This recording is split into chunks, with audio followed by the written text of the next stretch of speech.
Nataka tufanye maombi kidogo. Bwana asifiwe sana. Haleluya. Madhabahuni ni sehemu ya kumseta shetani. Ni sehemu ya kuita uhuru wako kutoka kwa Mungu. Sema: Baba, katika jina la Yesu na kwa damu ya Yesu, ninasimama kinyume na kila ila na kila nguvu na kila uwezo na kila mipango na kila michoro ya giza ambayo shetani ameipanga ndani ya siku ya leo na ndani ya wiki ijayo. Ninaiamuru kwa jina la Yesu, ninaifuta kwa damu ya kondoo. Ninapiga hayo majoka, ninapiga hayo mashetani kwa jina la Yesu. Kila walinzi wa kipepo na wakamata kwa damu ya Yesu. Toa sauti kwa damu ya Yesu. Ninakamata kila mipango yote, kila mipango yote kwa damu ya Yesu Kristo. Ninaifuta. Anza kuomba sasa, anza kuharibu kwa dakika 5.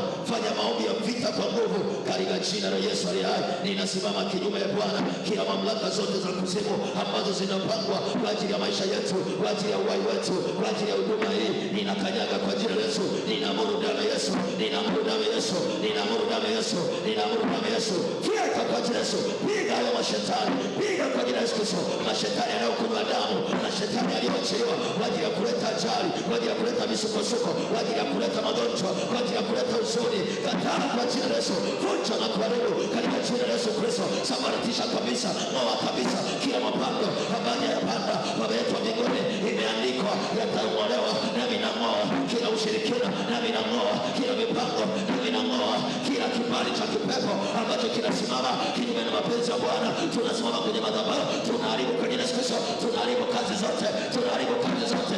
Fieka, fieka, fieka kwa damu ya Yesu. Fieka, fieka, fieka na kushikilia, fieka wanazuia, wanazuia mema yako, wanazuia usifanikiwe, wanazuia mema yako. Rakataka parabasaka tapa, rakataka parabasaka, rabasaka tapa. Omba kama umeme, pitisha moto wa Bwana unapita kama radi zidi ya mashambulizi, zidi ya wanaosimama mbele yako. Kwa maana imeandikwa, Bwana kama Yoshua, hakuna atakayesimama mbele yako. Hakuna mchawi, hakuna mshirikina, hakuna mashetani, hakuna mapepo yatakayosimama juu yako. Fanya vita kwa dakika. Piga kwa Yesu Kristo, piga kwa Yesu Kristo, piga kwa Yesu Kristo, piga vibuyu vyao, piga misonge yao, piga madhabahu zao. Rakataka parabasaka, ramasaka paraba, rikataka paraba. Piga, piga, piga, piga, piga, piga, piga. Rakashakatapa. Tuma mashambulizi kwenye vikao vyao, tuma mashambulizi kwenye nguvu zao, tuma mashambulizi kwa jina la Yesu. Achilia, achilia, achilia, achilia. Yaliyopangwa yote hayatafanikiwa, yaliyopangwa yote hayatafanikiwa. Simama kama askari, Mungu ukimaanisha kuna jambo linatendeka, kuna jambo linafanyika kwa jina la Yesu. Rakatakarabashakaraba, rikamandarabashakataparaba, rikamandarabashakatapa, ramakata, rikasakaba, rikabasaka, rikabasaka, rikabasaka, rikabasaka, ramasakatapa, ramasakatapa, ramasakatapa, rimasakatapa, inanamasakaba, ramakatapa. Fieka, fieka, fieka, fieka, fieka, fieka, fieka, fieka, fieka kwenye tusho.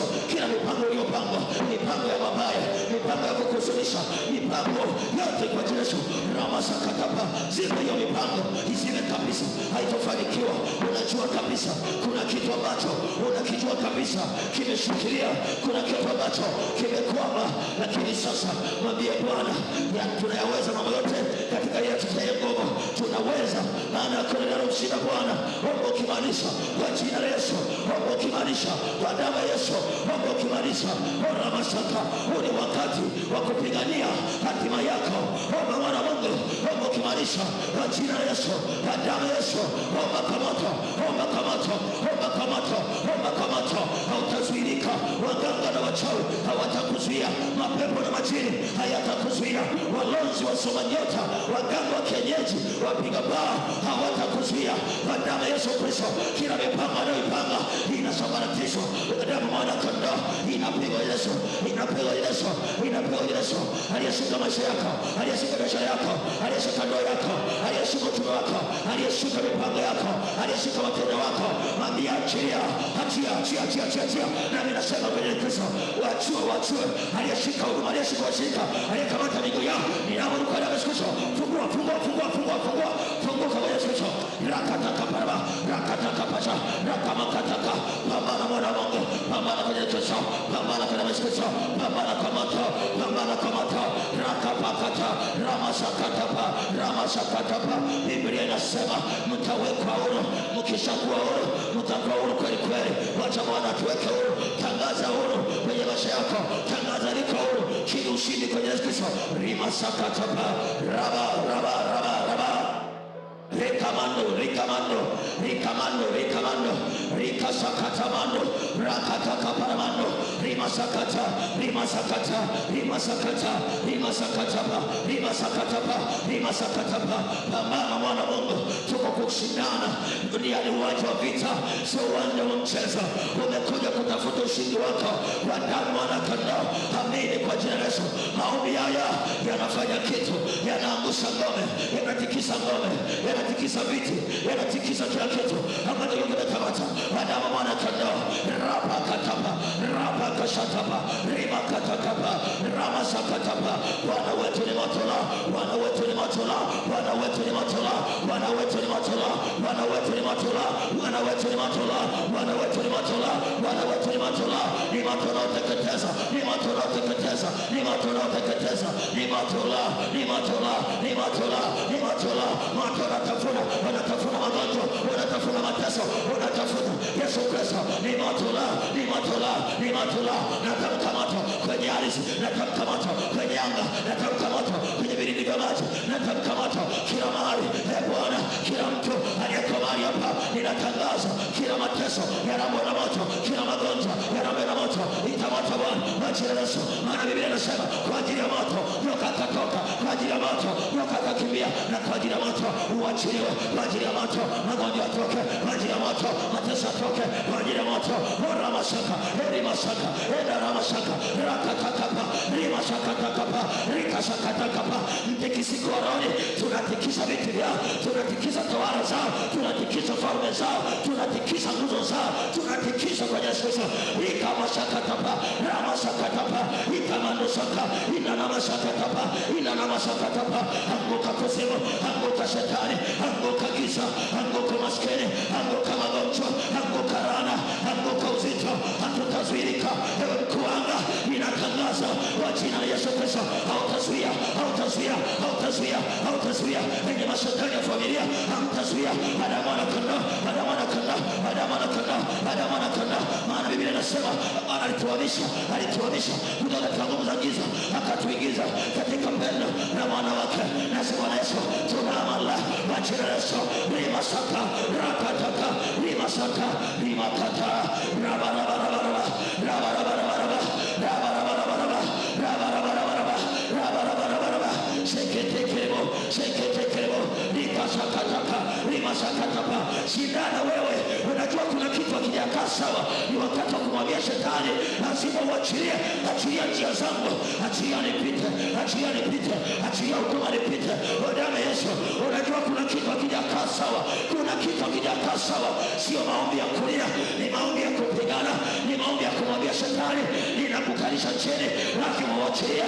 Ni wakati wa kumwambia shetani, achia njia zangu, achia milango yangu, nipite niende, nipite niende, nipite niende, niende kwenye ndoa, niende kwenye biashara, niende kwenye kazi. Rakataka paraba.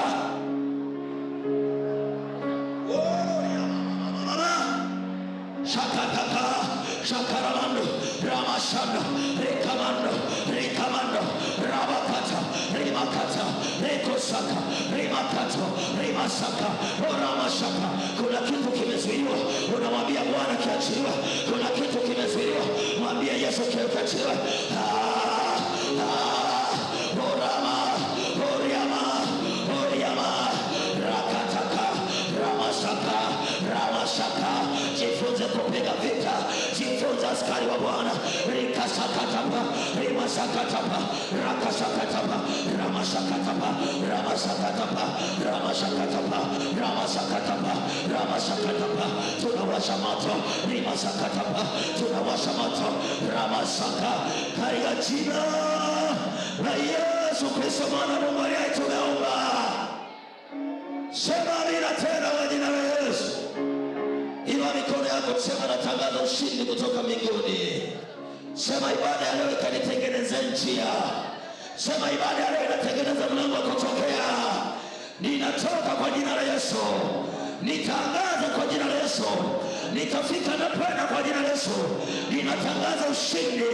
Hakuna jini, hakuna pepo, hakuna mzimu, hakuna uchawi wa kunizuia.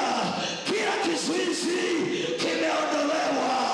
Kimeondolewa. Kimeondolewa. Kizuizi cha kiuchumi kimeondolewa. Kizuizi cha kiroho kimeondolewa. Ninaondoa kwa jina la Yesu. Amen. Weka tena makofi kwa Yesu yatosha. Weka tena makofi kwa Yesu yatosha. Ongeza tena makofi na kigelegele. Haleluya. Unayo amani? Unayo amani? Kama una amani rukaruka kidogo, rukaruka kama una amani. Rukaruka. Haleluya. Ngoja nikufundishe kitu kimoja. Kama unaona mambo hayaendi, usianze kuomba maombi ya machozi. Sema amen. Unasema Baba, najua maisha ninayopitia. Hakuna kitu kama hicho. Maana yake kuna nguvu fulani imeshikilia. Kama kuna nguvu fulani imeshikilia, unachokifanya ni kupiga. Sema piga. Sema piga. Unaona uchumi hauendi, piga. Unaona unafanya biashara yendi, unaona unaota ndoto mbaya, unaona kuna watu wamekukalia vibaya, sema piga. Sema piga. Haleluya. Haleluya. Lazima tutoboe kwa jina la Yesu. Na hii ya kupiga tunatoboa ng'ambo, tunakwenda ng'ambo kwa jina la Yesu. Kama una amani kwa mkono mmoja. Nisalimie kwanza, msalimie jirani yako bro jaka. Unavyopenda kukaa sasa. Mwambie rafiki nimefurahi kukuona. Bwana asifiwe sana. Basi tukae.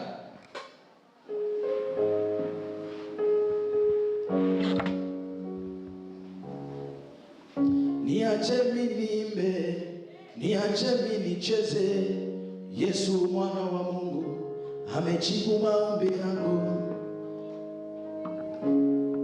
Niache mimi nicheze. Yesu mwana wa Mungu amejibu maombi yangu. Haleluya. Okay, nimesema tuna mambo mengi. Mahubiri atachukua muda, ila leo tuna mambo mengi. Tunataka tuweke uongozi sasa. Bwana asifiwe sana. Wakati ule tulikuwa bado tunapasha. Sema tulikuwa tunapasha. Kwa sababu tulikuwa hatujui ni yupi sahihi, ni yupi sio sahihi. Huwezi ukamwona mtu kwa macho ukasema huyo ni sahihi. Na mtu anaweza kuwa na sura mbaya ya kunyamana, lakini ana roho safi na roho wa Mungu yuko ndani yake.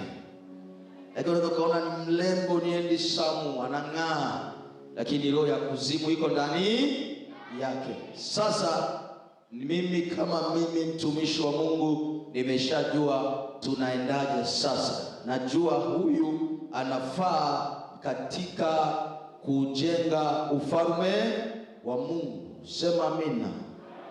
Sema amina.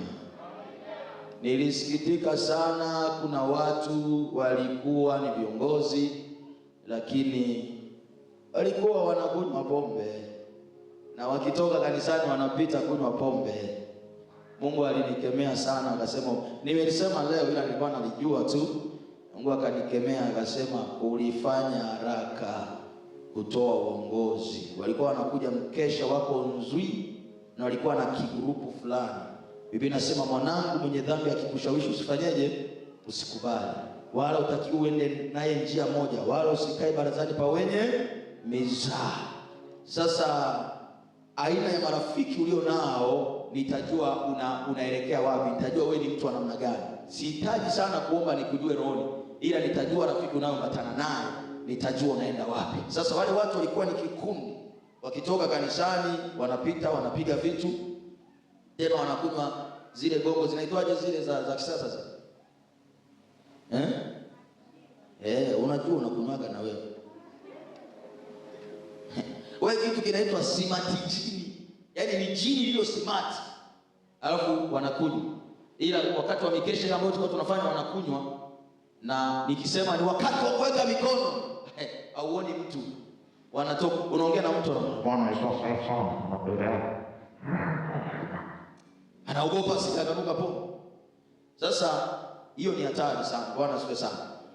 Sasa kabla ya kuendelea na uongozi, kuna mambo niyaseme machache sana, sio mahubiri, ila ni ujumbe ambao niliupata nikiwa chumba cha maombi, na si mara nyingi nasemaga hivi vitu, lazima niseme ili mwenye sikio na asikie. Sema amina. Namba moja, nikiwa kwenye chumba cha maombi, Bwana aliniambia niliambie kanisa na yeyote anayetutazama tuwe makini na mafundisho yanayotolewa kwa njia mbalimbali kupitia hata mitandaoni. Bwana asifiwe sana. Nitafafanua kidogo juu ya hii point. Nilipokuwa naomba ikawa nimepumzika, nikaona katika maono napita sehemu, mtumishi huyu amekusanya watu wengi, anahubiri. Namba moja, akiwazuia watu wasiamini damu ya Yesu. Namba mbili, akizuia watu wasitoe. Kuna design fulani alikuwa anaifundisha mahubiri. Nikiwa katika yale maono nikamwona, hata nikimtaja sio mbaya, nikamwona Melkizedeki. Sijui kwa nini nilimuona, huenda ni mtafiti sana wa kusikiliza wahubiri mbalimbali. I don't know. Translator, can you translate please? Nikamwona mshirika wetu Melkizedeki. So one of our members. Ametulia pale. He was anasikiliza. He was listening to the message. Wakati anasikiliza akawa amepata kama, yani akapata kama kuchanganyikiwa kwamba sasa mbona kanisani tunafundishwa hivi, lakini mbona huyu mtumishi anafundisha hivi? So he was disturbed by the message that it was confusing. Mimi nikamondoa kwa nguvu, kaambia achana na mafundisho ya kishetani. So I took him there. I told him stop listening to the. Nikatoka kwenye yale maono. So I went out of this revelation. Nikaomba Mungu. I prayed. Nikasikia Roho Mtakatifu anasema, the Holy Spirit told me, ya kwamba uliambie kanisa, that tell the church, si kila mtu unayemuona mtandaoni, not everybody that you see, unaweza kusikiliza ukamfuata. You can listen to him. Kwa sababu mafundisho yana sehemu kubwa ya kudidimiza imani au kuinua imani. Because teachings has a great way to cause harm, ya kukupeleka kwenye njia sahihi au sio sahihi, to lead people astray or to the right way. Kuna watu mnasikiliza watumishi mbalimbali. People are hearing different preachers. Sio kosa wala sio dhambi. It's not a sin. Kwa maana Biblia inatambua, inasema ingawa mnao walimu elfu, unaweza kuwa na walimu wengi sana. Thousands of teachers. Sio dhambi. It's not a sin. Lakini shida ni namna ya kupambanua kwamba huyu anachofundisha ni sahihi au sio sahihi. But the problem is to discern who is wrong and Shetani amemwaga watumishi wake wengi. So the devil has helped of his servants, ambao wahubiri habari za siku za mwisho, kwamba ipo siku tunaishi duniani lakini tutakwenda kwa Baba. They do not teach about concerning the right days and the ways of living life. Lakini ili Mungu alithibitisha hivi. But for God to prove this, juzi kuna mtu sikumtaja akawa tunawasana kupitia WhatsApp. I was communicating with one sister. Akaniambia hivi, pastor, inawezekana kuna mtumishi niliona mtandaoni ask me about one ambaye alifundisha watu akasema ukiweka kioo chumbani kwako majini anapita na mapepo. He was teaching about the millions in that. Sasa huyu mtumishi wa Mungu hapa akaniambia hivi, pastor, inawezekana mashambulizi yanapitia kwenye kioo ambacho nimeweka chumbani. So I was asking, is that possible that demons come back? Nataka nimjibu huyo mtumishi kwa jina la Yesu. That man of God. Ya kwamba hiyo ni fundisho la giza. That is the teaching of darkness. Kioo hakiwezi kikavuta mapepo. The spirit cannot. Hallelujah. Hallelujah. Hallelujah. Wengi wenu mliona klipu inatembea. A lot of you saw that teaching. Akisema kuna kioweka kioo kinavuta wachao. That a mirror can attract you. Kisha Bwana Yesu, tumia kioo, mwana wa Mungu, jipambe, hakuna tatizo lolote kwa jina la Yesu. Jesus just use mirror, there's no problem in the name of Jesus. Sasa huyu mtu aliponitafuta nikawaza na yale maono niliyoona siku moja kabla, nikajua ni sauti ya Mungu kabisa. I knew that this is the voice of God. Watu wa Mungu, tuwe makini na TikTok. People forgot, let us speak here. Tuwe makini na Facebook. Let us speak here. Tuwe makini na YouTube. And and YouTube, tuwe makini na Instagram, and Instagram, tuwe makini na TV, with all tuwe makini na radio. hilarious. Unaruhusiwa kusikiliza mtumishi, You are allowed to listen, lakini lazima uwe na akili but you must discern. na uwe mjanja. You must Na discern. lazima uulize Roho, je, kinachofundishwa ni kweli? Then ask the Holy Spirit, is it true? Si kila kitu kitakachofundishwa kinakufaa. Not everything that you are told Kuna is mengine right for you. yakufaa. Others are not right for you. Shout, say amen. Sema amina. Namba 2, Second, nikiwa kwenye chumba cha siri, when I was in the secret room, nikasikia sauti inaniambia, I heard a voice. vifo vya ajabu kwa wasiomheshimu Mungu vitakuwepo vingi sana. Sudden death will be allowed for those who are not fearing God. Kuna watu tupo kanisani, There are people here, lakini njia zetu hazipendezi Mungu. but your ways do not please God. Biblia inasema Mungu hadhihakiwi. Bible says that God can never be. Kuna watu kwenye Biblia kadha wa kadha ambao walipata matatizo kwa ajili ya kutokwenda katika njia ya uaminifu. There are a lot of people got in problems because they did not go in the right way. Tumishi wa Bwana uliye hai, The living witness of God. nataka nikwambie neno kwamba I want to tell you this word. unapomwamini Yesu If you believe in Jesus, ili uwe ni mtu wa matokeo, for you to have for it, lazima utembee katika njia za you Yesu. must walk in His Lazima ways. utende kama Yesu You anavyotaka. must act as the way. Maisha mabaya ya siri The bad hayatakuja kukusaidia. not help you. Matokeo yake yanaonekana. Results will be seen. Warumi 6:23 Romans 6, anasema, kwa maana mshahara wa dhambi ni mauti. the sin death. Chochote unachokifanya kwa siri, Anything you do in secret, you have to know it, to understand, lazima kuna matokeo. there will be results. Bwana asifiwe. Bwana asifiwe. Praise of Jesus. Bwana asifiwe. Praise of Jesus. Kwa nini inazungumza haya?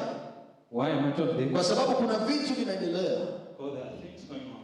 Tumishi wa Mungu takiwi ufe kifo cha aibu. You are not supposed to die in. Ndio maana napoongoza maombi tunakataa kifo kabla ya wakati, kwamba sitazika wala sitozikwa wala sitozika mtoto wala sitozikwa kabla ya wakati, sitakufa wala watu wangu nyumbani kwangu watakufa kabla ya wakati. That will not die before your time. Lazima tumuombe Mungu tuwe na mwisho mwema. We must pray to God that we have a good. Sisi sote ni maua. We are all flowers. Biblia inasema tunachanua na tunanyauka. Flourish and we. Leo napumua, kesho pumzi imeondoka. You are breathing into. Mwenye pumzi ameichukua. Those who have. Sijui utakuwa wapi, Where will you? sijui utakuwa kwenye mazingira gani. Ndio maana tunatakiwa tuishi katika njia zinazompendeza Bwana. Kama umenielewa sema amina. Pray that please God. Sema amen. Amen. Bwana asifiwe. Praise of Jesus. Namba 3. Right? Nikaona sasa hii sitaiweka kama nilivyoiona, ila ngoja nitafutie hekima. So I will talk in Proverbs. Nikaona viongozi mbalimbali. I saw many leaders. Leo ni tarehe 29. Ila nikaona ndani ya mwaka huu kuna vifo kadhaa vya viongozi wakubwa sana I saw a lot of deaths for our leaders. ambao itakuwa inashangaza amekufaje wakati alikuwa ni mzima. So men will be surprised because it will. Nikaisikia sauti inaniambia, unajua kwa nini? I had a verse telling you to know why. Hilo sitolisema. That I will not talk. Ila hivyo vifo vitakuwa na sababu. But those deaths will have be because of. Sema amina. Sema amina. Hivi unaelewa kitu unazungumza? You understand? Unaikumbuka hii siku eh?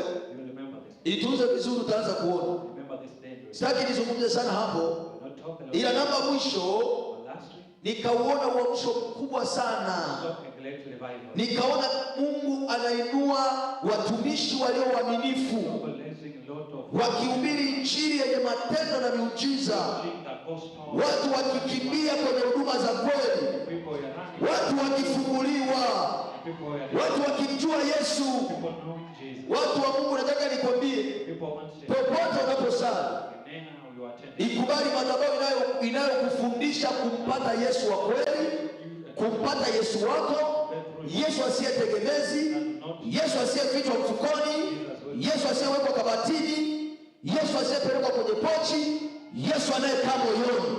Huyu ndiye Yesu ambaye tuliachiwa. Sema amina tena kama unaelewa.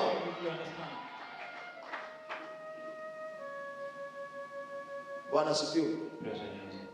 Bwana asifiwe. Usikubali Yesu tegemezi. Do not accept your Jesus to be dependent.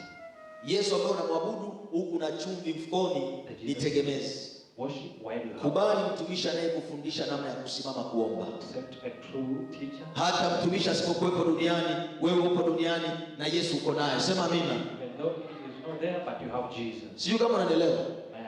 Shetani amemwaga watumishi wake ambao wanafanya watu wawe tegemezi. Satan has a lot of servants causing people to be slaves. Kwa sababu shetani anataka aendelee kuwafanya kuwa mateka. Because Satan wants to cause them to be slaves. Nisikilize, kanisa ni la Mungu. The church is for God. Kanisa sio la Filipo. Not for me. Ndio maana hata mimi nikifa leo, That's why if I die today, japokuwa sifi kwa jina la Yesu, even though I'm not dying, ila ikitokea nimekufa, but if I die, sio kwamba huduma inakufa, it's not alive. kwa sababu Mungu ameshainua watumishi wengine Because God has released. wanaendelea.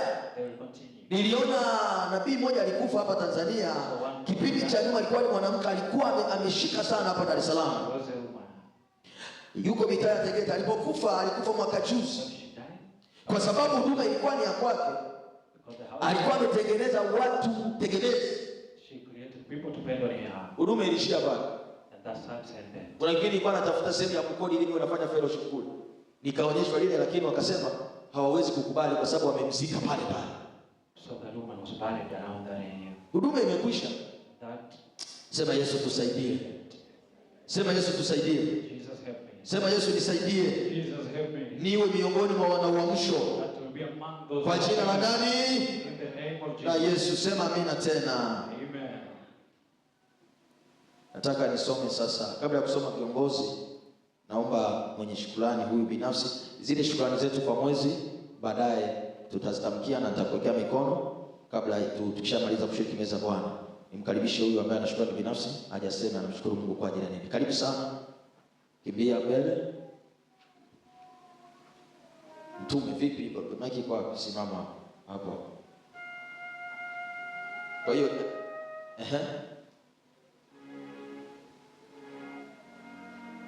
acha kushikie maiki wewe, sio haraka. Bwana Yesu asifiwe. Acha tabia mbaya, mke wako yuko wapi? Binafsi wewe si mwili mmoja na mke wako. Proskovia hapa. Haya. Bwana Yesu asifiwe. Mimi namshukuru Mwenyezi Mungu kwa kweli, niseme Mungu nimemuona katika njia mbalimbali.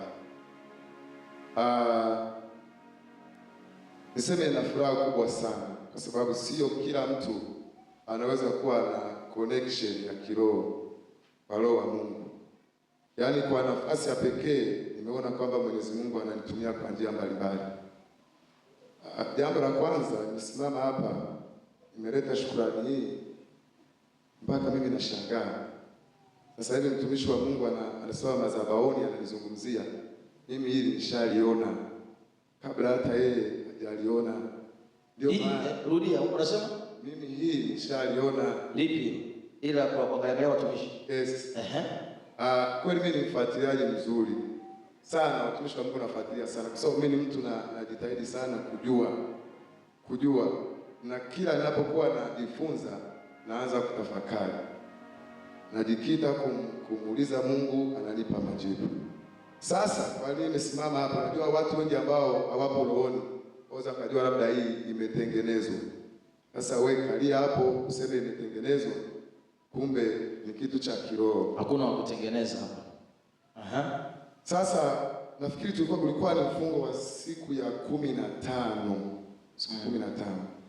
Wakati natoka kazini, ili siku mbili sikuhudhuria yale maombi ya jioni, sikuhudhuria. Nimebana sana mambo ya kiserikali, nilikuwa kwenye vikao. Sasa nilipotoka ilikuwa kama saa 1 kasoro, nikasikia nguvu inanijia ilo, yani nasikia nguvu inaniambia mpigie mtumishi wa Mungu. Mara ya kwanza, mara ya pili, mpigie mtumishi wa Mungu, nikaanza kuipuzia. Mara ya tatu nikainua simu. Nilipompigia simu baba hapa, akaniambia nipo Kivule Msogoro. Msogoro ya. Nipo Msogoro. Basi akaniambia mbona siku mbili sijakuona? Nikamueleza kwamba niko busy. Kila wakati huo akaniambia basi tutaonana kanisani. Nikakata simu. Bado nguvu inaendelea kunijaza. Basi nikaenda kukaa ndani pale. Nikamwambia mke wangu kwamba nasikia baada ya kuagana na mtumishi hapa, nasikia sauti ya Mungu inaniambia mwambie mtumishi wa Mungu awe makini barabarani. Kaona kama haya jamani. Basi nikaipuuzia. Ndugu waamini wenzangu, nikaipuuzia hiyo sauti. Kutokujua tu. Nikaendelea. Lakini ikaja kwa mara nyingine, mpigie simu mwambie awe makini barabarani. Nikaipuzia kwa mara ya pili. Ikanijia tena kwa mara ya tatu. Sasa kwa mara ya tatu, wakati nataka kumpigia simu yake mtandao ulikuwa, yani alikuwa hapatikani. Sasa wakati nainuka, nasikia namfikiria tena kumwambia, ndio naona yeye anapiga simu. Anipigia simu, ananiambia niko jirani hapa, nimepata ajali barabarani. Hakika machozi yanilenga. Nikasema kweli kipo kitu Mungu alichonikonektia na mtumishi wa Mungu. Na sio kwamba hivi, kwa nini Mungu hajaniunganisha labda niseme na makundi mengine. Mimi ni mwalimu na marafiki wengi tena wakubwa, lakini Mungu akasema huyu ndiye wa kuambatana naye.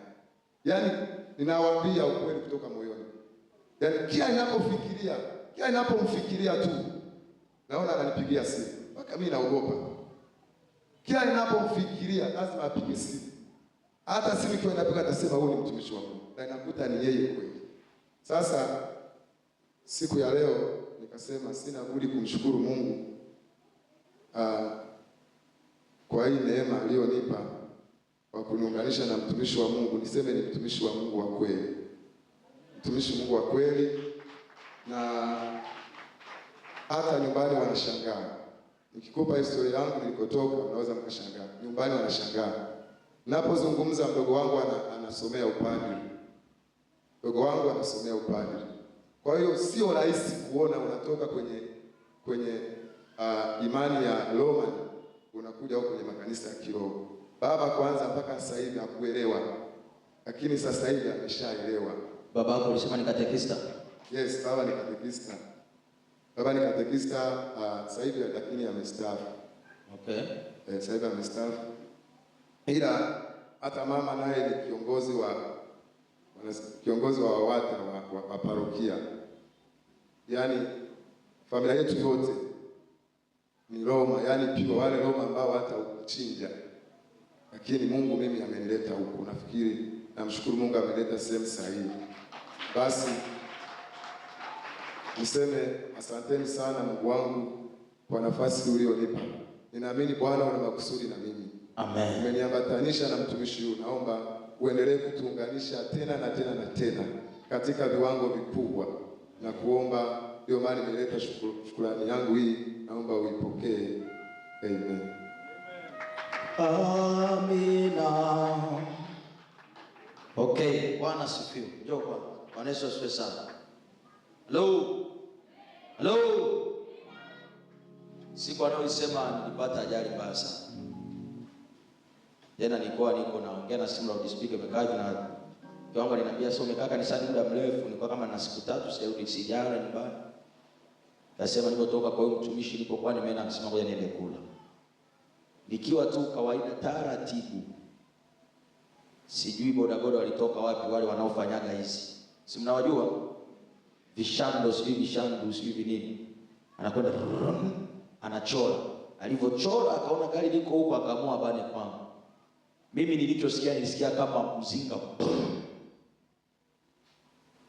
Nikashikia vioo tu vimenimwagikia kote. Akili kapaa, lakini nikasimama pale. Nikaona tundu tayari kwenye kioo changu, kumbe site mile imeshang'oka na imeharibika nyanga wala ikurudishwa hiyo. Kumbe mimi niko macho. Sema amen. Biblia inasema Mungu wetu halali wala asinzii. Sema amina. Mimi nikaamka. Mimi sikumbuki nitoka nje hivyo nimevua sikumbuki. Kwenye hatari usicheze wewe. Bwana asifiwe. Ustaarabu unaoletwa kuchelewa ibada, ngoja shoti ipige ndani uone kama skate utaikumbuka. Wanaziweza. Kwa hiyo mimi niliamka pale, sikumbuki nilivaa nini. Sijajua nilivaa dera mama mchungaji. Nilifunga kitenge sielewi. Nikachomoka. Nikakimbia nje. Nikawasha. Naona mtu kabisa anakaribia kugonga, maana ungegonga gari ingekatika katikati, ingebonya au ingepasua injini na vitu vingine. Nikatoka kaisogeza mbona nimesha, nikaipaki tena. Alafu karudi ndani kajiuliza nilale nisilale. Nikamwambia mke wangu tulale. Haitadondoka. Mpaka watanesi alipokuja Jumamosi kaja kanisani. Alipokuja watanesi akasema, huu mti inakuwaje unashikiliwa na hizi nyaya? Kwa sababu ni mzito. Ulipomwagika chini katika tunalindwa na nguvu za Bwana kwa namna ya ajabu. Pigie Yesu makofi kama unaelewa. Sasa ile ajali ambayo ilitokea siku hiyo kabisa ilikuwa nimelenga. Kwa sababu kama mimi kawaida, watu wa Mungu, kawaida mimi uwaga sifungui vioo. Siogopi mambo ya mafuta sipidini. Yesu ananipa mafuta na washa IC. Kama ningekuwa nimefungua kioo, bodaboda alikuwa anaingia ndani kule. Na angeninyonga kabisa, ni angenipiga hapa. Bwana Yesu asifiwe sana. Nikachomoka nikiwa mzima, watu tu wananitetea, wewe nenda, wa jamaa tayari Israeli mtoa roho ameshakuja. Wewe nenda tu. Mimi nikaendesha, ndo kampigia mwalimu akasema, "Hebu njoo kwanza hapo niletee maji ya kunywa." Kwa sababu nilisikia kiu ya ghafla. Bwana asifiwe. Nilisikia kama anachemka, kama maini yanachemka. Aisee, kifo. Wewe, kifo wewe. Usichezee kifo. Ndio maana siku kitafakari kifo utakesha kanisani. Kikija kina huruma. Nikasema ningekufa. Nikakumbuka ajali moja nilipataga Shinyanga na pikipiki kubwa. Haya mambo ya kupenda mipira. Wapenda mipira mpo? Muda wa ibada unailisha kuja ibadani kwa sababu ya mpira. Ni kuzimu imekumeza. Mimi nilikuwa nilihubiri haraka siku hiyo, nikapiga maombi, semina nini, nikamaliza kafunga, nikachukua pikipiki. Sehemu moja inaitwa Kujimbagu Shinyanga mjini. Na kuja kona sijui, nimeshasahau kwamba kuna kona. Sikujua nilendaje juu ya mti. Kilikuwa nikichana kama niko juu ya mti kule.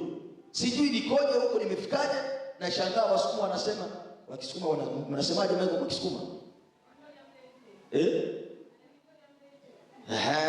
Wanasema, nasikia watoto wazee wako pale, unajue Wasukuma wengi wanapenda sana basikeli. Shinyanga bado kuna usafiri wa basikeli. Hata Geita nadhani 300 akikupakia hapa na kushusha Chanika. Jamaa wana vigimbi utazani vimepakwa zege. Hawachoki. Wasukuma oye. Bwana asifiwe. Kwa hiyo mimi nikiwa nimepanda juu ya mti sijielewi. Na shangaa sasa ndo kama nimepigwa kwa usingizi, ndo na shangaa watu wameshajaa kama msini. Jamani, amekufa huyu, amekufa. Mimi nashtuka nasema sijafa bwana. Sijafa. Nikaona mtu mmoja ananipokea, nashuka chini. Pikipiki inashushwa. Sasa nikasema ngoja nione kama inawasha, napiga starter, haiwaki. Kumbe betri imedondoka na sikujua kama imedondoka. Kwa hiyo nikapiga kitu. Ilivyowaka hata sikuwashtuka. Nasema kumbe nipumbavu tumenisaidia huyo. Nikaondoka. Ila nikajikagua, nikakuta niko salama. Sema amen. Biblia inasema kwenye kitabu cha Zaburi, Bwana atakuagizia malaika, mikononi mwao watakuchukua, usije ukajikwaa mguu wako katika jiwe. Bwana akutumie malaika wakati utakapokuwa umetumiwa ajali, katika jina la Yesu aliye hai. Bwana sifiwe. Hivi unadhani wachawi wa Chanika wanapenda tukae hapa tule neno la Mungu? Wanapenda tujenge kanisa haraka. Makanisa yanakaa mpaka miaka 20, kanisa linajengwa ndani ya mwezi. Piga Yesu makofi tunayemtumikia. Piga tena makofi kwa jina la Yesu. Ukijifunza kuwa roho utaelewa. Amen. Kwa hiyo mimi nilipoona hiyo, afu siku hiyo nilikuwa na wazo la ndani. Niko napanda mlima wa Kitonga, nasikia sote naambia, ila toka anza kuendesha gari, hujawahi gonga mtu. Nasikia sauti, hujawahi gonga mtu. Kumbe ilikuwa ni wazo. Bwana asifiwe. Baba, katika jina la Yesu, bariki mtumishi wako, endelea kumpa neema. Natamka baraka na ushindi katika jina la Yesu. Na nikutumia message nikasema, Bwana aliniambia, ni kuna kitu nilikiona, sikifafanui wala sikwambii, ila nilichokuambia nilichokielewa. Wewe umeanza maono ya shule Ishomila Academy, miaka 5 mingi, watakushangaa. Yaani utajaza umati wa watu kama unavyoziona nyingine unazifisifia, hiyo ya kwako inakwenda kujaa. Shika hilo neno. Bwana asifiwe. Neno kaa. Haleluya. Punga mkono kwa namna hii. Sitakuchosha, mambo ni mengi leo.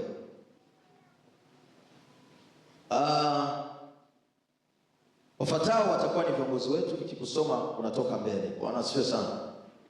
Na baada ya ibada nitakuwa na maneno ya kusema na nini kwa dakika 15. Tusema amen.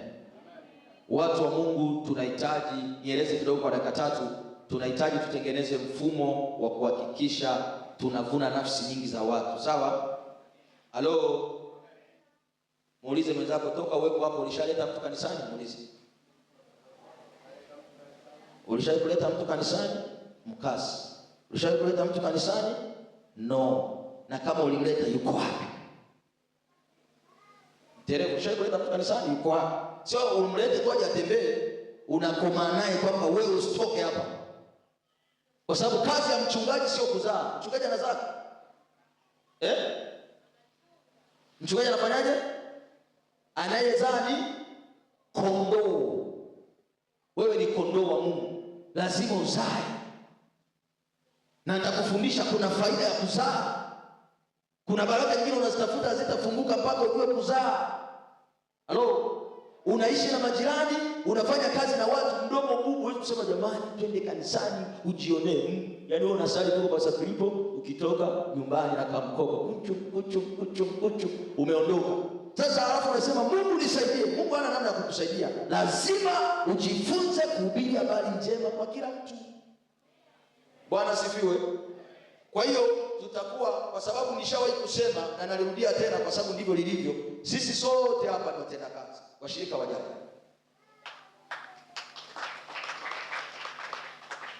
Unaelewa? Wewe unayenisikia ni mtenda kazi, washirika bali. Sasa natakiwa nikupike wewe ujue namna gani ya kuleta mshirika. Sema amina. Sema amina tena. Kwa hiyo tutakuwa na wachungaji wa ngazi tofauti tofauti. Sio kwa leo. Leo nasema viongozi. Hapo mbeleni kidogo tu tutakuwa na wachungaji wa ngazi tofauti tofauti kulingana na utendaji wake kazi. Sema amina. Lakini tutakuwa na mkesha wa kila siku. Yaani kila kikundi kitakuwa kinakesha siku moja kwa wiki. Maana yake Jumatatu, akikesha Jumatatu mpaka Jumatatu. Labda ukiitwa mkesha wote ndio wote kanisa linakuja. Kwa hiyo kuna nao kisha Jumatatu, Jumanne, Jumatano, Alhamisi. Hata kama unaishi Keko kama Jennifer au unaishi Tabata wapi, zamu yako ikifika njoo na nguo, piga maombi hapa, amka saa 10 panda gari naenda kazini. Sawa? Hapo ndipo utakapoona tukistawi. Lakini tukikalia tu kuja Jumapili tu, maisha yetu yatabaki hivi. Bwana Yesu asifiwe sana. Twende kwa haraka. Siku zote tunao viongozi ambao ni Pastor Salidus Ishon, Pastor Gideon, lakini nasoma majina yafuatayo. Saidi Ndimbo, njoo. Yuko wapi Saidi? Tumekuwa naye huyo ni shemasi. Usipige makofi. Simama pembeni mzee, tusikuchoshe. Mzee kwa kale anavyozidi kuzeeka na anazidi kupendeza. Si unamwona? Sababu ulikuwa umenuna. Anazidi kuwa hivi sana. Bwana asifiwe sana. Lakini le Mr. Mama Gabi njoo. Simama pale shemasi.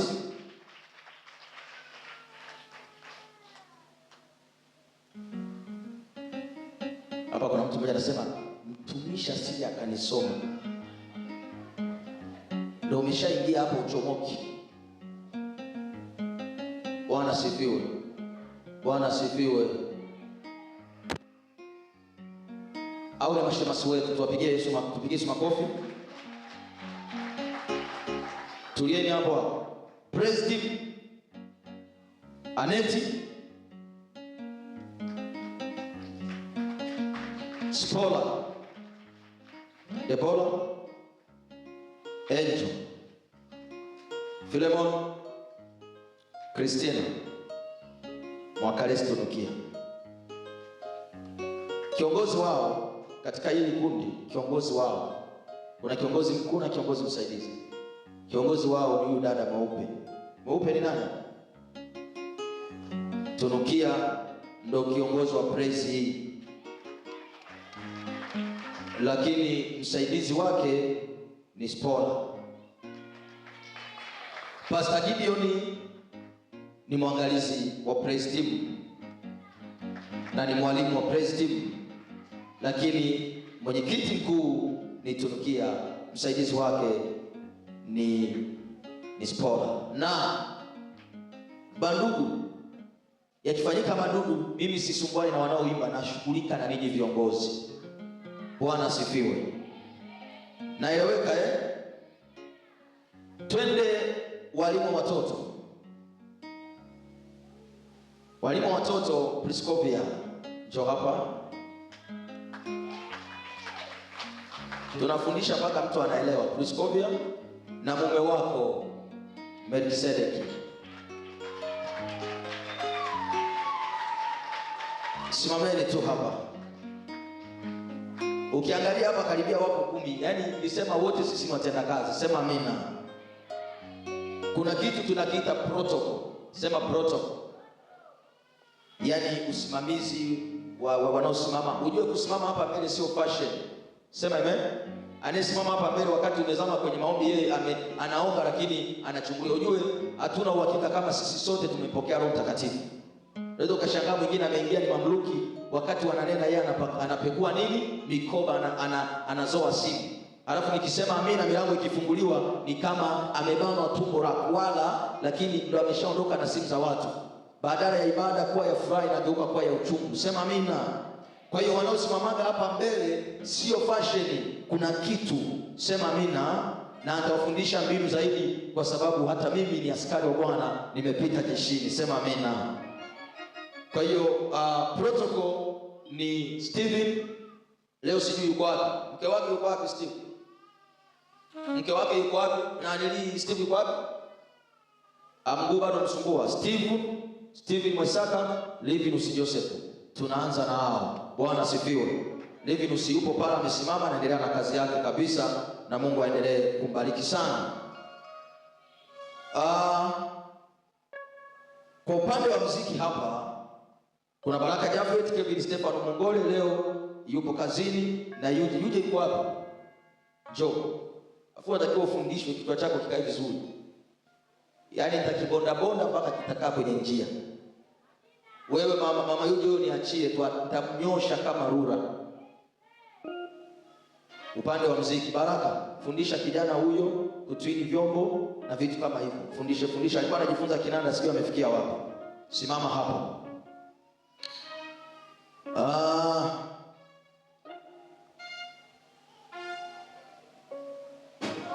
Kuna wana maombi. Amen. Wana maombi. Levison Mtelevu.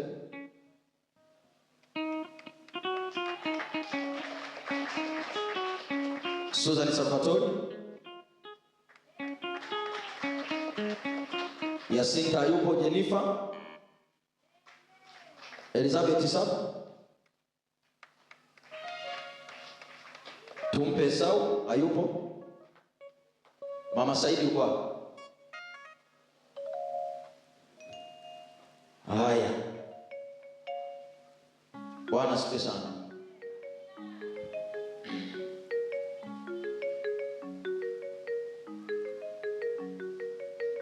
Baraza la nidhamu. Sisi ni taasisi iliyokamilika. Bwana asifiwe sana. Haya ambayo nafanya sasa hivi ni muhimu sana kupita unachozania. Baraza la nidhamu. Lazima kanisani tuwe na wazee wa nidhamu. Amen. Mnanisikia watu wa Mungu? Ilikitokea shida msilete kwangu, mimi nakuaga kama nimeng'atwa nge, ni mkali sana. Sasa mnaanzia huku kwanza, wanaweka vizuri. Ikishindikana ndo basi naweza nikaletwa tuone tunafanyaje. Bwana Yesu asifiwe sana. Bwana Yesu asifiwe sana. Mama Biti sio yuko hapo. Mama Beatrice yuko wapi? Hayupo? Kapata dharura. Okay, nidhamu, baraza la nidhamu msikilize. Joyce Omari yuko wapi? Joyce Omari? Hayupo. Fikishe taarifa hizo. Lakini kuna Mama Beatrice. Kwenye hilo baraza Mtelevu naye anahusika. Kwenye hilo baraza Susan Salvatore anahusika. Bwana asifiwe. Bwana asifiwe. Punga mkono kama unaendelea kunielewa. Uko salama? Uko salama? Lakini kwenye hilo baraza kuna mama anaitwa Mama Sifa, huyo mshirika wetu mpya lakini mlokole wa zamani sana. Mama Sifa, njoo na wewe. Uko kwenye baraza la nidhamu. Bora mnapiga makofi kinyonge. Kwenye hili baraza kuna mzee wetu anaitwa Vincent Zakaria. Yuko wapi? Sasa mkileta jambo naamini linaisha. Kanuni ni moja, hatufukuzi mshirika wala hatutangazi kafanya nini. La msingi tunayamaliza huku yanakaa vizuri. Sema amina. Tunarekebishana mpaka tunakuwa wakamilifu. Sema amen. Kwa hiyo hata ukiteleza usiogope kuja kusema, nitakusaidia vizuri bila tatizo lolote. Jina la Bwana libarikiwe sana. Mmenielewa vizuri? Sasa kiongozi wa upande wa wazee wa nidhamu, baraza la nidhamu, atakuwa Vincent na msaidizi wake atakuwa Mama Sifa. Bwana asifiwe. Lakini viongozi wa maombi wana maombi sasa, na nitagawa baadaye tutakapokutana kwenye semina yetu baadaye. Wana maombi, kiongozi atakuwa Suzani na Mtelevu. Bwana asifiwe. Twende kwenye usafi. Kwenye usafi upande wa madhabahu watafanya watu wawili. Si kila mtu anaruhusiwa kufika na kufanya usafi madhabahuni. Mnanisikia watu wa Mungu? Unanisikia? Wa kwanza ni Carolina na wa pili ni Aneti. Kimbia mbele.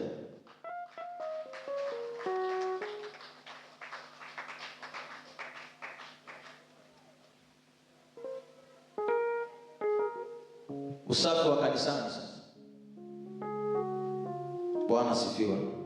Haimaanishi wale watakao wasema ndo wafanye tu usafi, ila ndo wanatakiwa wahakikishe wanamtafuta nani mpaka tukute sakafu inateleza. Sema amen. Epines Julius,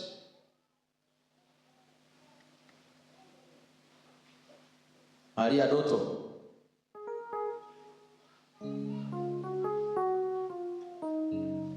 ngeukie jirani yako mwambie na wewe utafikiwa tu, tulia.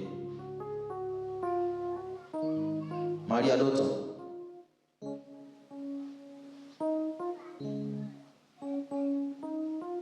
Ana Isabel, Mama Irina. Mama Irina jina lako nani? Jina lako nani? Ana. Sasa nimesema haya, Ana Edward au Ana nani? Joshua. Njoo. Kiongozi wa hawa ni Mama Elina. Nyie ndo yani sio kwamba nyie tu ndo mvunjike migongo, nyie ndo mnatakiwa mkamate kama ni. Afu usafi sio wa wanawake tu. Mimi nilikuwa na deki kanisa peke yangu, kanisa lilikuwa na sala. Sema amen. Sio ukajifanya kidume na wakati hela huna. Lazima uje kufanya usafi hapa.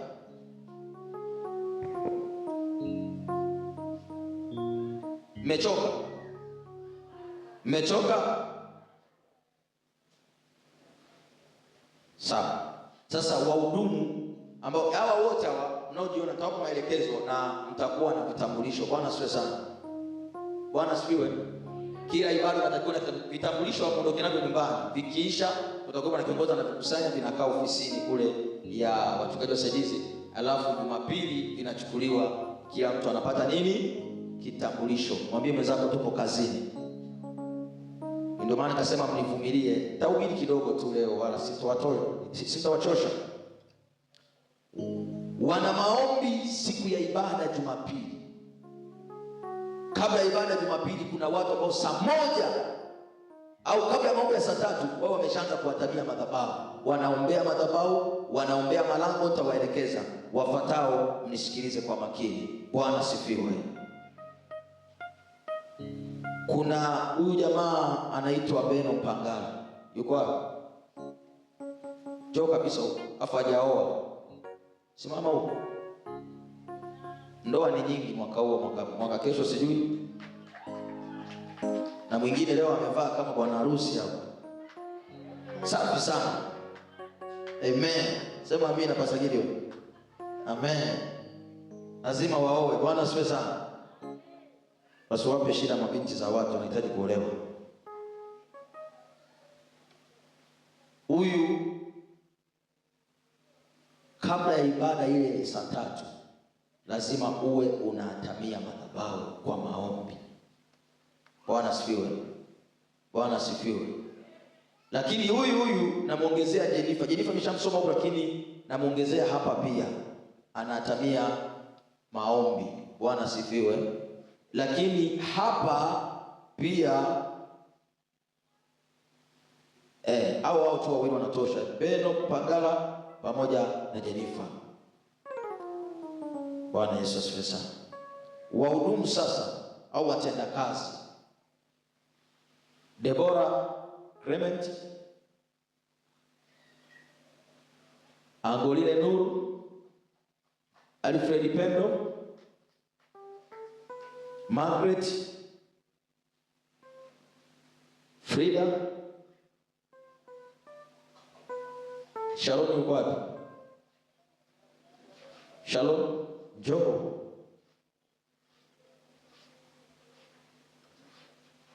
Joseph,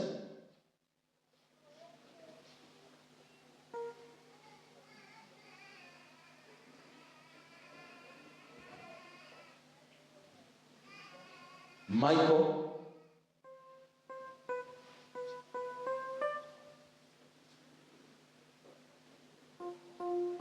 kiongozi wa watendakazi hawa, kiongozi wao ni Michael. Bwana asifiwe.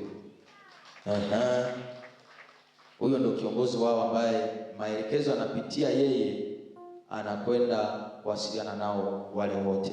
Kwa maana akasema baada ya ibada tutakaa kidogo, nitawaelekeza mambo kwa dakika 15, ila ashukuriwe Mungu kwamba nina mpango. Ngoja niseme wazi ili mnisikie. Sema amina. Nina mpango, kila tukikaa semina, tukishinda hapa tunakula wali. Tunatafuna. Bwana asifiwe. Tunapiga semina, baadaye kinaandaliwa kipunga, tunakipapua. Kwa hiyo tuwe na amani. Sema amina. Unaelewa mtu Mungu, ila leo utanunua maji kwa gharama zako na Yesu atakutunza. Amen. Sasa tumalize tu kwa kuna kitengo fulani hapa, ofisi ya mchungaji. Amen. Ofisi ya nani? Mchungaji. Nitaeleza vizuri kwenye semina ofisi ya mchungaji. Sio kwamba tu utakaa pale kwenye mlango wa mchungaji. Ila nitaelekeza nini unatakiwa ufanye katika ofisi ya nani? Ya mchungaji.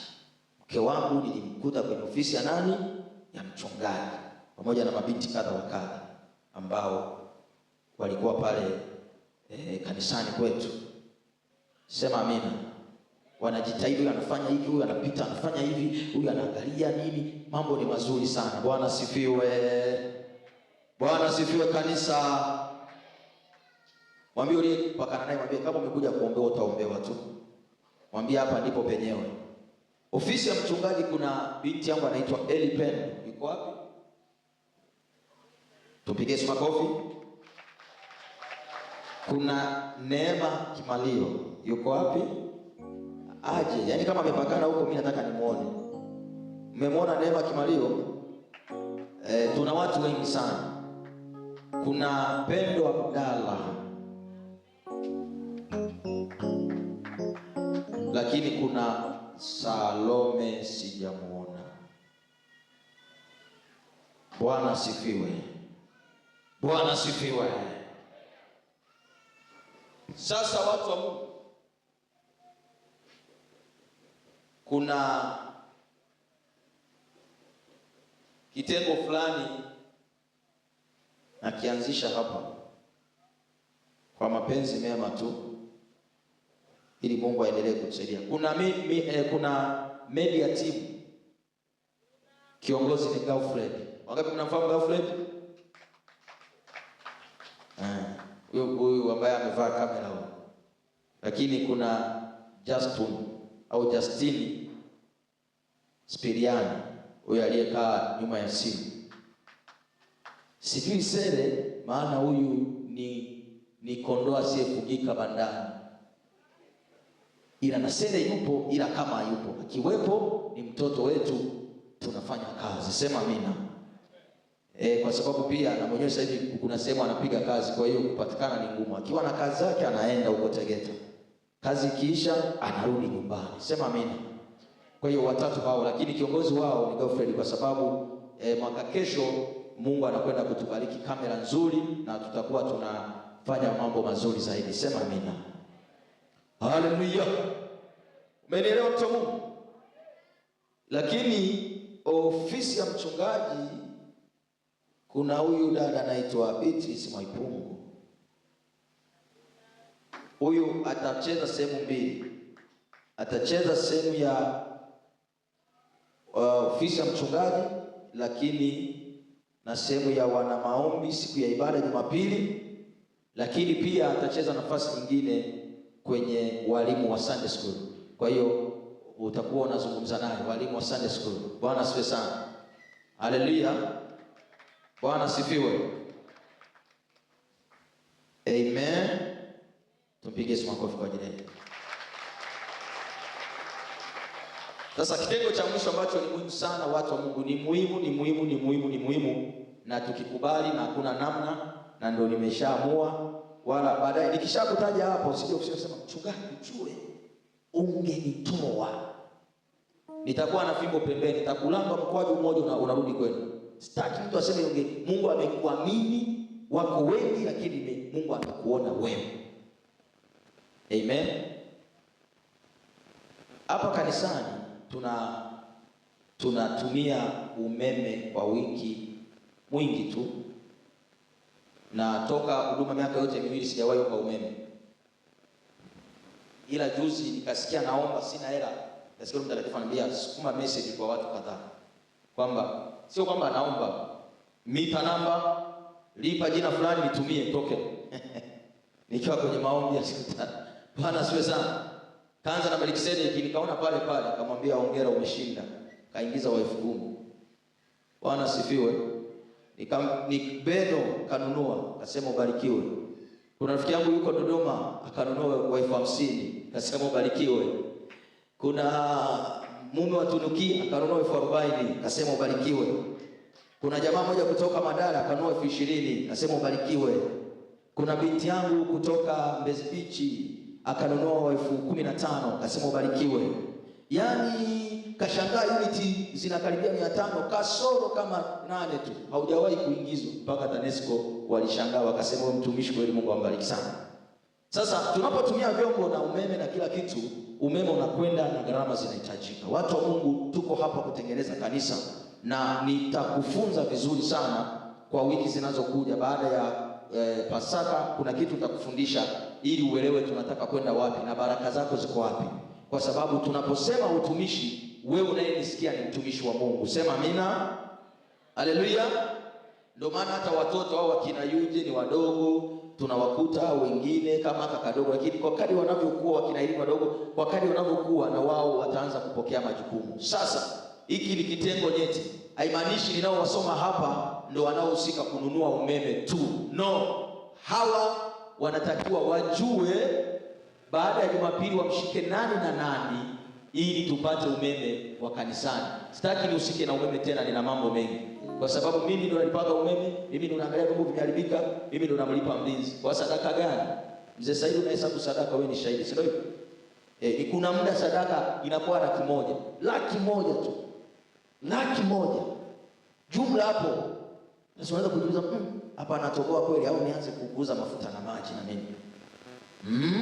Niseme Yesu kanishukia amenipa maji ya upako. Lakini tukiungana Mungu atatusaidia. Sema amina. Sema amina wewe. Kwa hiyo kwenye kitengo cha kuhakikisha umeme upo kanisani, wewe utajua unamkaba nani. Ukimwona hata anazubazuba wewe, lete 1000 hapo bwana, umeme hamna, lete. Nakusanya mnaweka umeme, ndizo baraka, ndio kanisa. Mbona nyumbani hatuombi mtu atuwekee umeme, watu wa Mungu? Mbona tunaweka binafsi? Amen. Bwana sifiwe. Mtu huyo wa kwanza ni Samuel Kimario. Ningemuona Lita Naftari, na tena Lita alilipa kabisa. Lita yuko hapa. Huyu anakuaga na aibu, anaweza kadondoka. Njoo. Ukimpenda Yesu raha. Bwana sifiwe. Lakini ujue, kwa mfano mwalimu ameenda na mke wake, ni walimu. Kwa hiyo anaenda, Samuel anakwenda na mke wake ana mushi. Bwana sifiwe. Joni. Bwana sifiwe sana. Haya, naomba hii kambi yote isimame hapa tuione vizuri. Au nyinyi mliposimama sawa. Nyinyi jamani, pandeni huku juu. Msikae nyuma, nyinyi ni viongozi.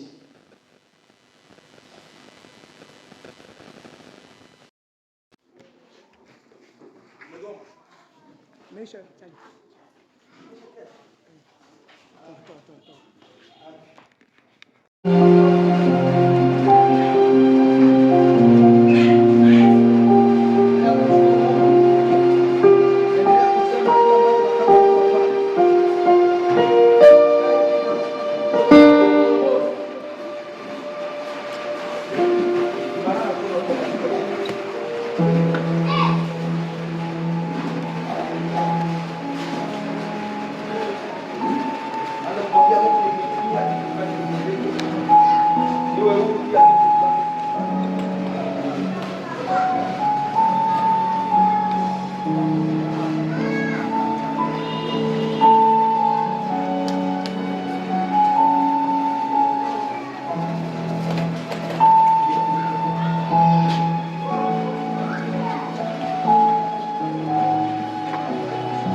Nataka nizungumze maneno machache kabla ya kutumia.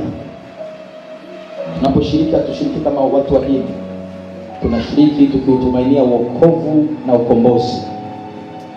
Huwezi kula damu ya Yesu ukabaki na HIV ndani yako. Huwezi kula damu ya Yesu ukabaki na kisukari. Huwezi kula damu ya Yesu ukabaki na mikosi na misingi ya giza kikutesa. Ni namna tu unavyoichukulia. Lakini kupitia damu ya Yesu leo, tatizo lako linakwenda kukoma moja kwa moja. Moja kwa moja. Wametosha? Moja kwa moja. Weka kwa wengine ambao hawajatosha. Semesha. Yesu kwenye damu yake hakuwa na magonjwa, hakuwa na bakteria wowote, hakuwa na virus. Kwa nini wewe unao bakteria? Leo unakombolewa. Mwili wa Yesu haukuwa na mavidonda mpaka walipompiga, lakini alipofufuka alifufuka na mwili mpya. Natangaza kwa jina la Yesu.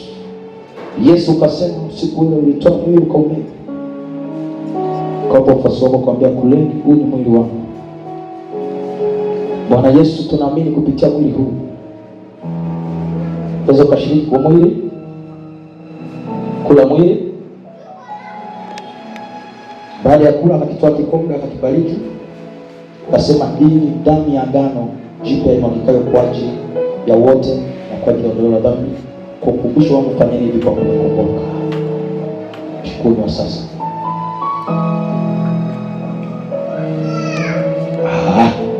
Ukiwa umetulia, endelea kumshukuru Mungu sasa. Ukiwa umefunika macho yako, ingia rohoni kabisa, zama rohoni. Zama kabisa. Zama kabisa rohoni. Zama kabisa rohoni. Zama, mwambie Yesu, nimekula mwili huu. Nimekula mwili huu. Nimekula mwili huu. Nimekula mwili huu. Nimekula mwili huu. Nimekula mwili huu. Nimekula mwili huu. Baba nitokee. Baba nisaidie. Baba nitokee. Baba nisaidie. Kwa damu ya Yesu. Nami nasema kama damu ya Yesu ambavyo ilikuwa na vifungo, hautakuwa na kifungo. Kila kifungo kinakatika. Nira ya kuzimu, touch. Toka.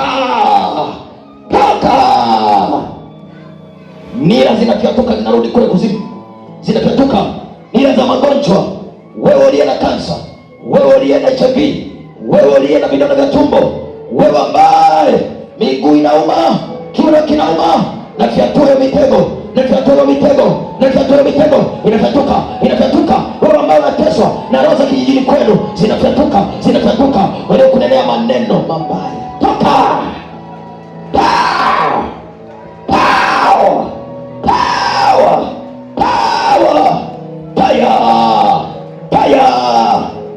Damu ya Yesu inachangamana na damu yako, inatoka damu ya Yesu halisi. Mwili wa Yesu unachangamana na mwili wako, unatoka mwili wa Yesu halisi, inashuka mpaka kwenye magoti, mpaka kwenye unyayo. Yesu anakupa ukombozi. Pokea neema ya ukombozi.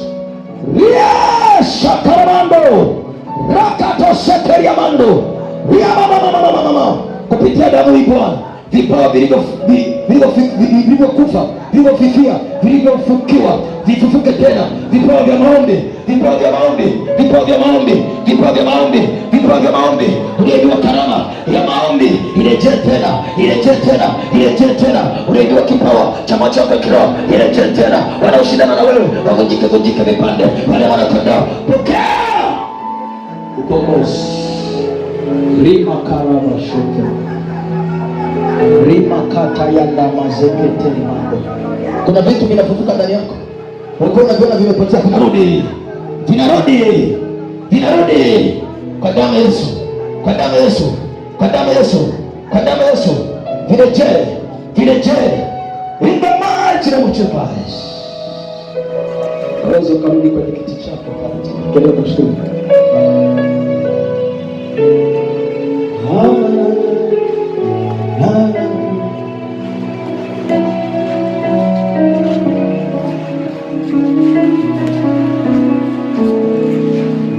Kuna Mungu kama wewe,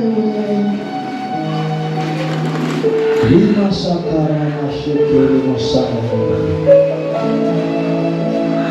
lima kato lima sakamando, lima kando robo sekeri na robo sekeri, leo shakamando robo sekeri. Yesu mtumishi wetu na ujua, hata kama iweje, tutatumika tu. Sitakuacha Bwana, nitasimama na wewe, na wewe mkono wako. Leo shikamandosi kawa Jesus. Hakuna aliye kama wewe, hakuna aliye kama wewe, hakuna aliye kama wewe, hakuna aliye.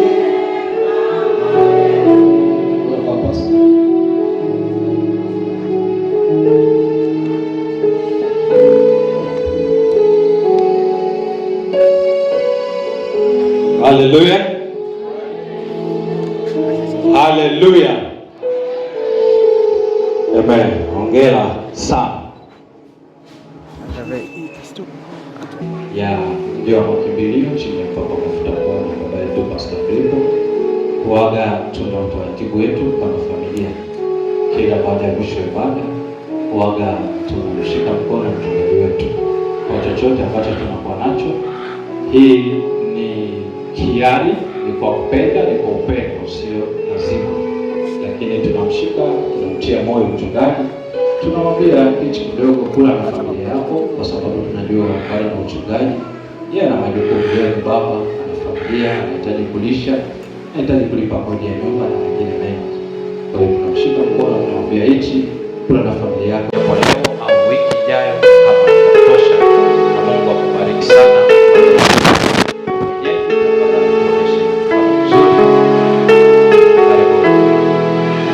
Wewe tu, ni wewe tu, ni wewe tu naweza. Wewe tu, barikiwa sana. Amen. Amenitia Pasaka, Yesu akutunze. Kufika Pasaka atakuwa ameshakuwa mnene. Barikiwa sana. Ni wewe tu, ni wewe tu. Abdala za siku. Salama. Uko vizuri? Ubarikiwe sana. Abdala aliyeokoka wewe. Yesu akutunze. Barikiwa sana.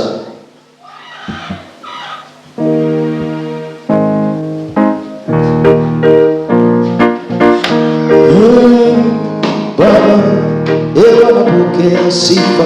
Baba, Baba, Baba pokea sifa. Baba, Baba, Baba pokea sifa.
Bwana asifiwe. Umevumilia. Kabla tunatakiwa tushinde tu mpaka jioni saa 12. Daudi anasema neno moja nimelitaka kwa nikae nyumbani siku zote. Kwa Jumapili ukija ikiwezekana unafunga na kifurushi cha minofu na kiporo cha ugali, unafunga kwenye foili na kula nacho. Shaona mchungaji anasimama unasema ngoja nile nishibe kwanza. Bwana asifiwe sana. Yesu akubariki sana. Sasa kuna jambo la mwisho. Sitaki tulifanye, lazima tulifanye. Maana sina cha kujibu. Jamaa haja kupigia simu. Anasubiri, anajua si sana, anajua ipo. Okay, mliokuwa mmeahidi michango, achana na ile michango ya mgeni kuja. Hujamaliza ile michango, natamani upunguze, lete ili tukamlipe huyo mtu.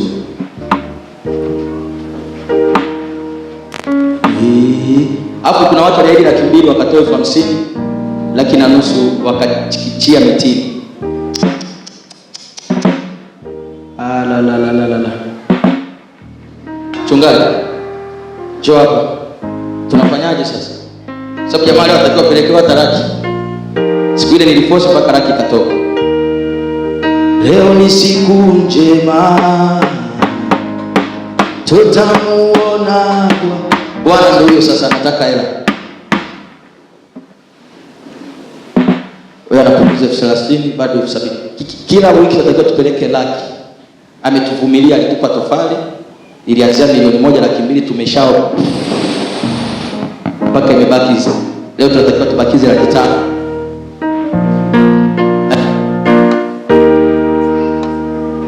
Mwingine anayedaiwa anataka kupunguza nani? Hata 30. Sana ndio naenda. Haya, mwingine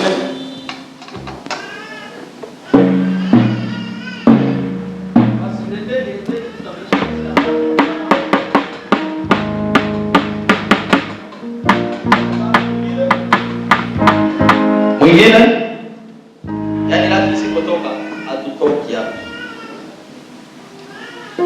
Lete au kama mnaibu kwa kibiki. Wewe unaipeleka kwa mtu kashika. Weke kitama fika msini shika. Hapo utafika msini. Natumia 30. Na wewe utano. Twende. Naanza hapa nikitoa 15 biashara imesha. Niangalie usoni. Mimi sio bia. Mimi rafiki yangu sana. Siku tukimaliza tunapumua sasa. Ndio sana mteleo. Dada. Katoa 53.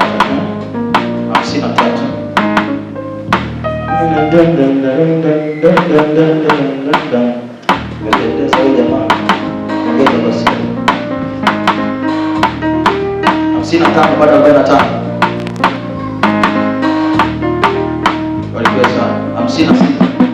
Ikifika hapo dua spirit mapili ya ile mapili ya pasaka kwa kweli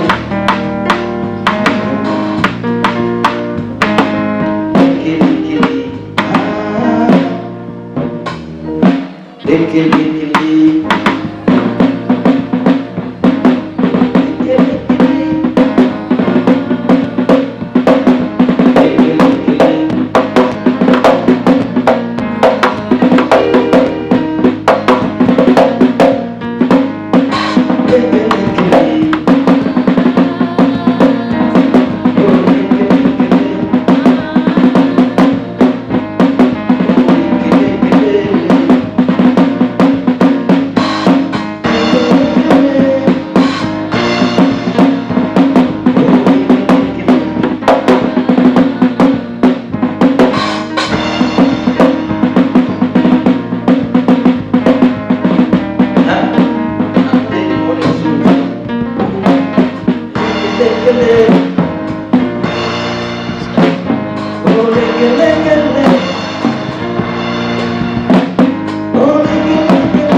tuvumiliane jamani, si joto limepungua? Bwana asifiwe sana. Joto lisimepungua. Unakumbuka bati lilikuwa linachoma? Sije mkataka turudi mzizo. Hivi kwa t-shirt yako mnaangalia chini. Sasa kama wewe unanitazama tukaishinda.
Huko tumesema 50.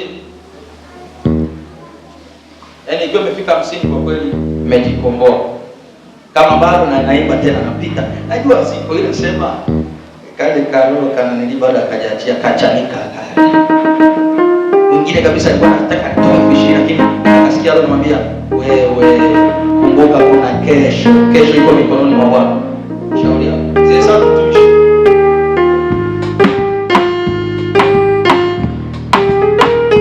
Najua wengine wanaenda kanisani kwa sababu wanajua mchango hiyo sio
namaliza. Mimi naweka hiyo basi mambo yako. Anasema maliza. Haya basi kwa tusita. Fungueni tumalizie kabisa kilo safi. Na nimeshaambia maombi mazuri ili tusaidia maombi. Tunakia anapiga hapo. Umepigaje hapo? Umepigaje hapo? Umepigaje hapo? Ama nimeshafungua fungua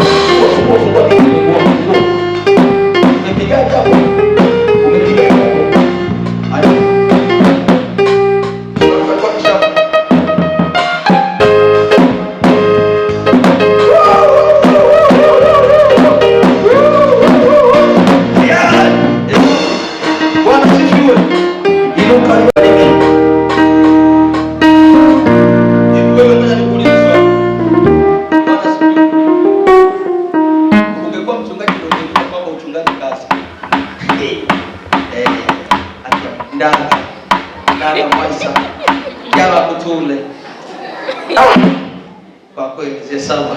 Yesu ni mzuri gani hapo?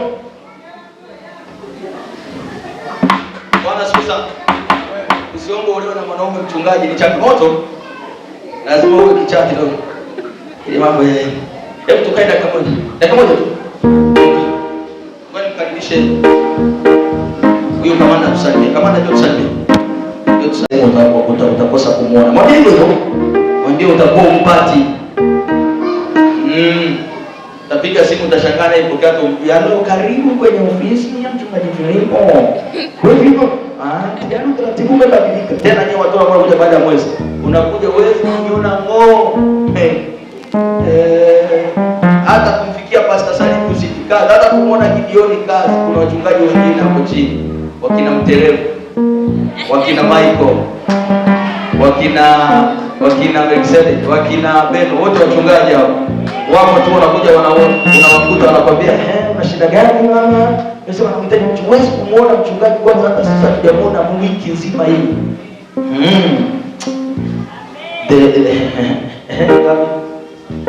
Steve, tupige Yesu makofi.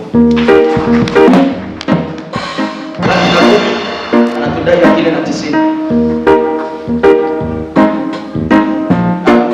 Laki na 10 anatudai laki na 90. Unakuja na hela ya kuba kidogo pembeni sawa. Ila pia kutoa maombi inaisha yote. Hela ndogo sana. Lakini 90 tumetoka hapa. Kwa kanisa naomba tusimame kidogo. Shabariki. Naomba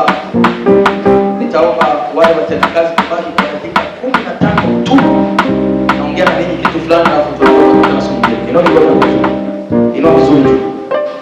Bwana Yesu, nawabariki watolea baraka ushindi. Ninawaombea neema na kibali. Ninaomba Bwana ukawatunze, ukabariki kazi zao. Natamka Jumatatu iliyo njema, ninawatamkia baraka na ushindi katika jina la Yesu. Pokea sifa hizi, pokea baraka hizi. Wiki ikawe na baraka, likafunguliwe na mambo yote tunayoomba Bwana yakatimie. In Jesus mighty name. Tunaamini kwa ushindi wako. Yesu akufunike kwa damu yake takatifu katika jina la Yesu. Amen. Piga Yesu makofi.